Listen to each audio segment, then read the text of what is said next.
Hello, everybody, and welcome to the Sense of Security podcast. I'm Mary MacNamara, and I welcome you on this fine September day. And today we're here to discuss economics with our favorite senior economist, Jose Torres. Hi, Jose. How are you? Hi, Mary. Doing great. We're matching today, which is quite interesting. Great to be Good. here as usual in this weekly series. I'm so glad we're coordinating. Why don't you tell us what's going on? Government shutdown odds have been rising during the weekend on Saturday. We saw in our forecast trader marketplace odds rising up to 81%. Today on Monday, September 29th, probabilities have shifted from the high 60s to the high 70s, right now standing at 76%. The Democrats and the Republicans are disagreeing on the path forward for funding. The Democrats want cuts to Medicaid to be pared back, as well as they want to continue the health insurance subsidies that are set to expire soon. The Republicans don't want to offer any concessions to the Democrats, and for that reason, there's a high elevated chance that we'll be in a government shutdown. In terms of how long it'll be, hopefully it's a short one, because the longer it is, the more disruptive it is to markets and the economy. As far as the economic impact, it's quite obvious. Folks are not going to receive a lot of checks. Folks are not going to be receiving their compensation from work. If they work for the government, a lot of folks are going to be furloughed. They essentially won't have a job. Those folks won't offer the economy consumer spending power, and because of the loss of income. The Republicans, they've been wanting to reduce federal government staffing. So there's talk that the GOP might be looking to permanently eliminate some workers from certain divisions in the federal government. So we'll have to wait and see, but as of right now, it looks like the high degree of likelihood that will be in a shutdown. But these things tend to go down to the wire. A lot of times a deal is made in the last hour, in the last 2 hours. So that's really the history of these things. All right, so let's talk about tomorrow a little bit. We got something called JOLT. Why don't you explain to me what that means? Yeah, it's a job openings and labor turnover survey. And the most important number there is job openings. So if you have an economy with a high level of job openings, that would indicate that employers have a lot of for hire signs out there. They're looking for labor. So if that number is increasing, the demand for labor is heating up. It's indicative of a growing and accelerating economy. However, if that number is declining, less for hire signs, that could be a sign that labor demand overall is weakening, and employers want to reduce. Either employers are fine with the staffing that they have at the moment and aren't necessarily too aggressive in terms of adding new workers. Now, an interesting aspect about the government shutdown and JOLTS is that today at around noon, September 29th, we received information from the Department of Labor saying that if there is a shutdown, that they won't be releasing statistics. So top of mind, while JOLTS is certainly important, the main event for this week happens to be Jobs Friday, non-farm payrolls. So that number is not going to come out if we are in a funding lapse. Also, Thursday, weekly unemployment claims, that number will also not be released if we're in a shutdown. Those are important statistics because they inform the pace of the Federal Reserve's path on monetary policy. Right now, the path is lower, according to our prediction market and its forecast. Investors are expecting rate cuts. So without that data, investors are going to be flying blind for, hopefully it'll be a short period of time. These things could drag on longer, could be 10 days, 15 days or so. I was on with Bloomberg this morning and they asked me, what is long? What is a long shutdown? And I told them 5 days or lengthier, and I would consider that long. So there's something called quick rate, which is often seen as a measure of worker confidence. Is that important? What does it tell us about the job market? Absolutely. If you have a high quit rate, then that pretty much tells you that workers feel confident that they can replace their employers elsewhere.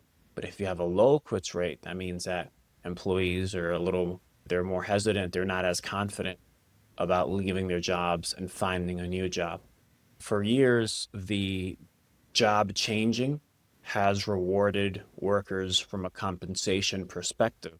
So if you look at ADP releases these numbers, the changes in compensation between job stayers and job changers, and the wage gains for job changers tend to be a lot higher, of course, because workers are going out there, they're essentially overall, generally speaking, taking on more risk by leaving their current employer and going somewhere else. Again, generally speaking. So because of that risk, there's somewhat of a premium tied to that. And that's why, in many cases, the compensation is higher when folks change their jobs than when they stay. So, of course, job quits is a pivotal statistic telling us how confident are current workers that they can find another employer somewhere else. What about something like voluntary quitting?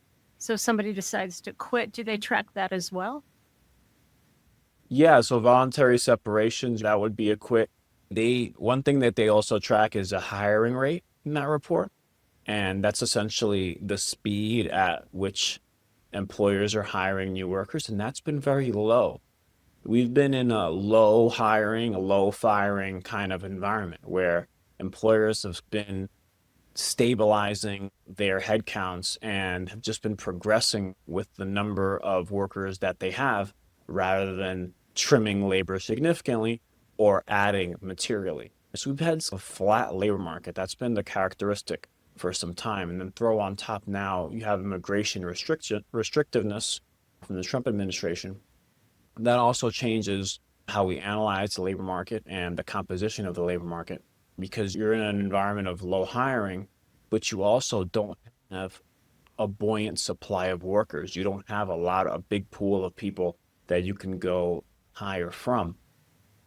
In the previous administration, you had a lot of new immigrants that were willing to work and join firms and boost productivity. But now you have a lot less of those. Labor pool has shrunk. So you have labor demand, questionable, but labor supply for sure is down significantly.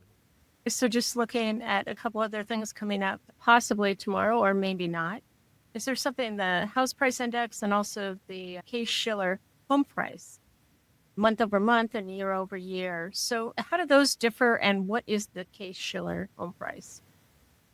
Yeah, so the S&P Case-Shiller, that's an economist who essentially branded that index with his methodology. And then the other house price index, that's the FHFA, the Federal Housing Finance Agency, might be authority, forgive me, folks. But essentially, one is a government source and the other one is a private sector source. So the FHFA and the S&P Case-Shiller home price indices, they compete in the same way that we have ADP employment. That's a private sector organization letting you know what hiring levels were. And then you have the BLS, government, telling you what hiring was. So in the new age of data in the last, I want to say, 20 years or so, we've had this bifurcation in data sources when you have a government data source, but also a private sector data source. Another example is job openings with Right, I Indeed. get that. Yeah, they have their own job openings so that people look at the government's numbers, but they also look at Indeed's. Retail sales. Now we have CNBC. They're doing a retail sales report ahead of the government's report.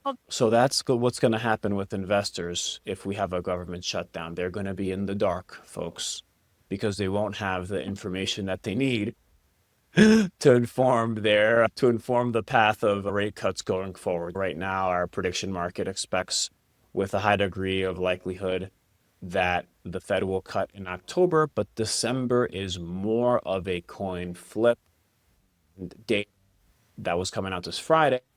And you know what, Mary, if we have the CPI around the 15th or the 16th of the month, if we're still in a shutdown by then, we're not going to get inflation figures either. So, that can really cloud the outlook. A longer shutdown, more than 5 days, I think that will be bad for stocks. Less than 5 days, I don't think stocks will care that much. More than 5 days, I think stocks will start to go down because the economic impacts will be more evident. but also treasuries will rally, rates will fall because of slowdown worries. So that's what I'm expecting from a market response perspective. But in recent times, it hasn't ever gone beyond a few days. In 2011, we went a little longer. I think we went 15 days or Oh, so. wow. Okay. Yeah, and that was particularly disruptive to markets. Another note with the private and public data. So, in the cases of CNBC, the case Schiller, and also Indeed, can people find that publicly, or do you have to pay Yes, for it? most of it is public, at least the overall numbers. But then if you want to go under the hood and you want to make charts and you want to look at historical perspectives, then that sometimes you end up having to pay for.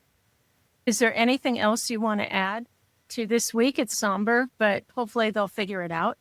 Is there anything you want to add, Jose?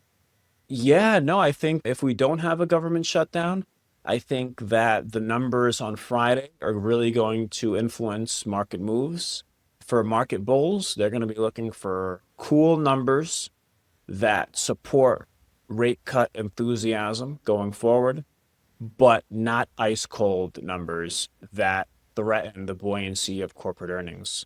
So I think that's what bulls are going to be looking for. Bears are going to be looking for a number that's way too hot, that's going to derail rate cut optimism, or numbers that are ice cold, that's going to spark economic slowdown angst. So too hot of a number, you're going to have equities go down, rates go up. If you have too cold, ice cold of a number, you're going to have rates and stocks go down. And if you have a number that's just right, so cool, not cold, cool, neutral, cool kind of number. Goldilocks. Yeah, Goldilocks number, that'll lead to steady rates and rising stocks. And We're looking at a number that's too cold, can't have that. That'll send stocks down and rates down. Number that's too hot, too high, that'll send stocks down and rates up. But a number that's neutral, cool, where folks aren't worried about the economic cycle, but at the same time, not necessarily worried about the Fed's rate cut prospects, then that'll lead to rising stocks and steady interest rates. thank you so much, Jose. We always welcome your insights, and we look forward to next week. Next Monday, and we're going to be talking about what happened with the government shutdown. Hopefully, Right. we'll have a lot of data to talk about. If not, the markets will still be open, so we can talk about trades. Absolutely. Forecast Trader will be open. We can talk about Forecast Trader. But yeah, we'll definitely find Yeah. themes. So, everybody, thank you once again for joining us, and make sure you like us, send us a review, and we're so happy you could join us today. Thank you, Jose. Thank you, Mary. Pleasure joining everyone.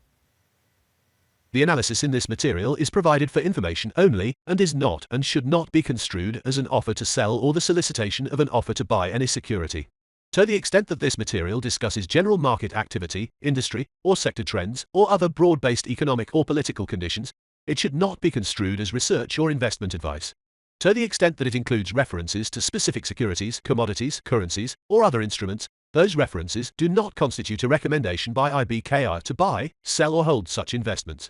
This material does not and is not intended to take into account the particular financial conditions, investment objectives, or requirements of individual customers.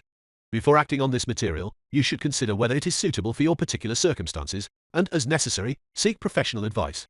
Displayed outcome information is based on current market sentiment from ForecastEx LLC, an affiliate of IB LLC. Current market sentiment for contracts may be viewed at ForecastEx at forecasttrader.interactivebrokers.com/en/home.php. Note: real-time market sentiment updates are only active during exchange open trading hours. Updates to current market sentiment for overnight activity will be reflected at the open on the next trading day. This information is not intended by IBKR as an opinion or likelihood of a potential outcome. Interactive Brokers LLC is a CFTC registered futures commission merchant and a clearing member and affiliate of ForecastEx LLC. ForecastEx is a CFTC registered designated contract market and derivatives clearing organization. Interactive Brokers LLC provides access to ForecastEx forecast contracts for eligible customers. Interactive Brokers LLC does not make recommendations with respect to any products available on its platform, including those offered by ForecastEx. Forecast contracts are only available to eligible clients of Interactive Brokers LLC, Interactive Brokers Hong Kong Limited, and Interactive Brokers Singapore Pte. Ltd. Futures, event contracts, and forecast contracts are not suitable for all investors. Before trading these products, please read the CFTC Risk Disclosure. For a copy, visit our Warnings and Disclosures page. This is commentary on economic, political, and/or market conditions within the meaning of CFTC Regulation 1.71 and is not meant to provide sufficient information upon which to base a decision to enter into a derivatives transaction.